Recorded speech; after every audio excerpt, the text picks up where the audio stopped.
Hello everyone, I'm Ishan Bhardwaj and welcome to the TheRaceMonkey garage. There's been a car in our fleet which has gotten me excited to another level.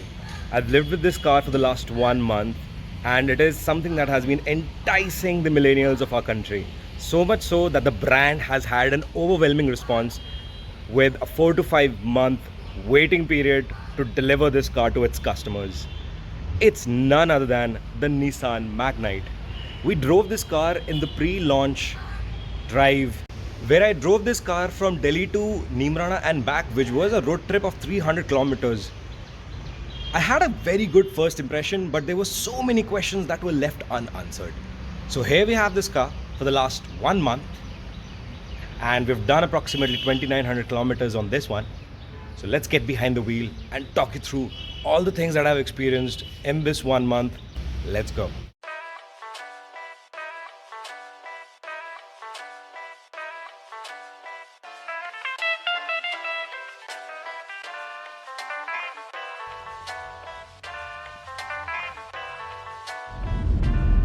This Nissan Magnite that we have is fitted with a 1-liter turbo petrol engine that produces 100 horsepower.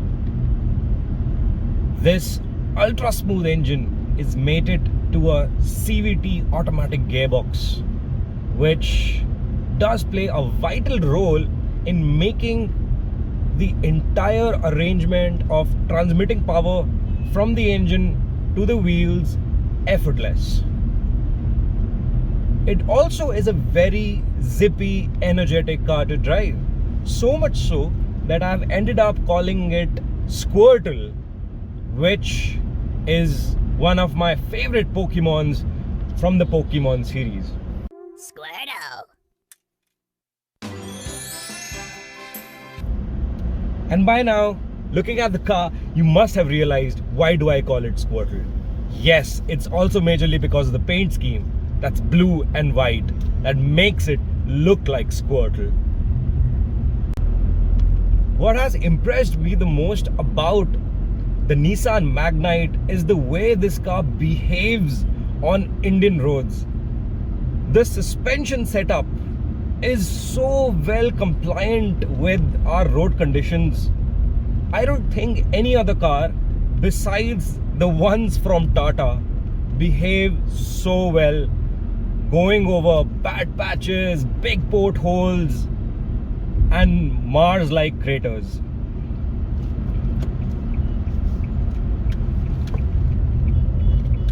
On the other hand, the handling is very impressive indeed. Because this car only weighs about 1,000 kilos, the way it sticks around bends, although this is running on 205 mm of ground clearance, is incredibly good. And this entire handling setup has been enhanced by 195 section tires, which do play a vital role of bringing that grip levels to a new height. Nissan has worked way too much on making this car technically sound, as well as making it effortless to drive. There is no other synonym I can think of about this car than effortless. It is so sublime, so smooth, so buttery to live with each and every day. I've had some cars which are twice the money than this in my garage around the same time, but it just ends up impressing me every single time I get behind the wheel of it. Wow. The steering has a smaller diameter, which makes it easier to hold and also makes it feel like you're driving a go-kart. And that, for a young car enthusiast like me, is a great thing. A lot of these little details inside this interior are very impressive. Nissan has packaged this car in a very sensible way. We have this big touchscreen, which is not too big. It is of a correct size, as much as a touchscreen infotainment system should be.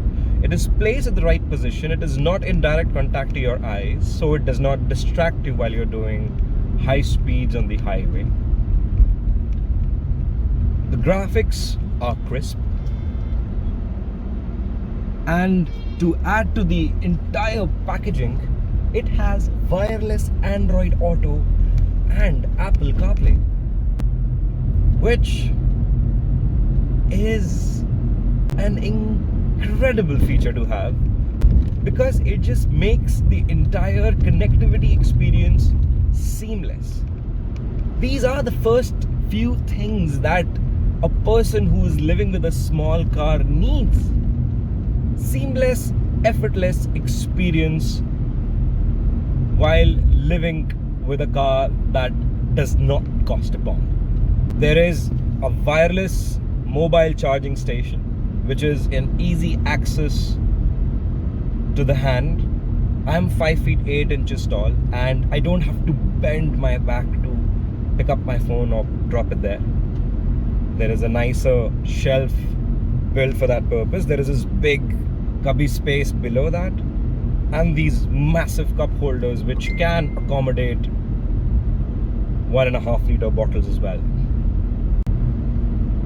And there is another little detail that Nissan India has taken care of and have delivered in a great way, and that is sound insulation. The 1 liter engines have 3 cylinders and are notorious to be loud and audible because of the odd firing order. In this one, however, you barely hear the engine. But once you go past 3,500 RPM, which rarely happens when you're driving in the city, it tends to get a little audible, but nothing that will disturb you. The tire noise is minimal, and because of these gelled bushes on top of the suspension,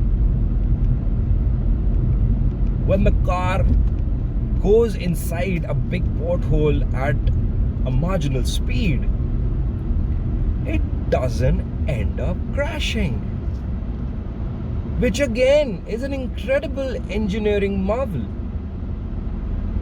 Something that other manufacturers have not thought of, and have ended up giving stiff, harsh ride quality in the name of sportiness.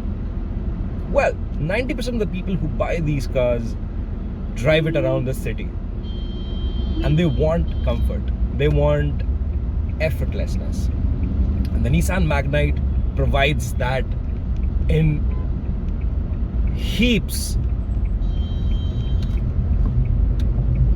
Wow, this experience is just surreal. What an incredible machine indeed. If we compare this to what has been awarded the Indian Car of the Year, it costs about 2.5 lakh rupees lesser than the top of the line Hyundai i20. Provides around the same level of equipment. Obviously, there is no sunroof, there is no Bose stereo, but then again, the quality is subjective. The quality on these JBL sound system is actually pretty good, and it is comparable to that of the Bose that you get in the Hyundai i20. But what sets this Nissan Magnite apart from that Hyundai i20 is the packaging, the sense of space, the sense of being higher above the ground, the sense of being more practical because it has a larger boot, it has more space at the back seat, it feels more car per lakh of a rupee that you spend on it than the Hyundai i20. Although that is a very personal experience and can be subjective. But if you think rationally, the Nissan Magnite is quite a winner. It looks incredible. It has all the bells and whistles that you need to make your driving experience, again, effortless.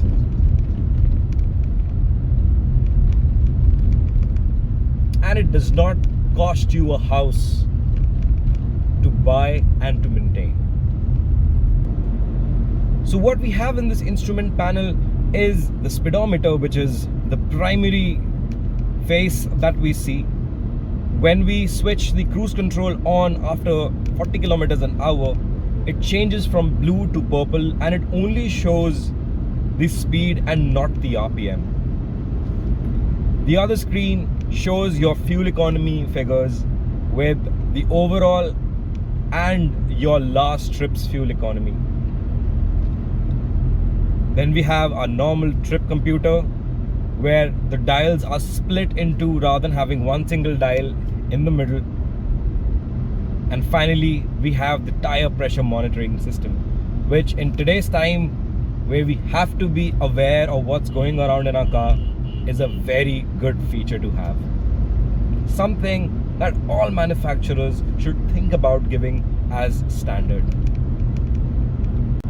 And as we are entering the months of summer, the hottest topic to talk about is the air conditioning system. This air conditioner is one of the most effective air conditioning systems in the business today, and I'm not exaggerating. I have been keeping this AC at around 21 to 22 degrees Celsius when the outside temperature is touching 36-37 degrees in the month of March. At the second speed of the fan control, this AC has cooled down the cabin in an incredible way. The effectiveness of the air conditioning system is helped by these AC vents on top of the dashboard. They have a very direct airflow to the face and the body, and their positioning is so good that you would never have a chilled left hand while you're driving long distances, which is a great design feature.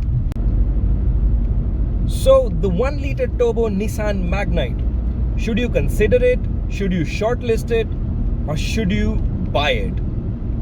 I think you should definitely buy it off, because this is the best city car under 10 lakh rupee moniker.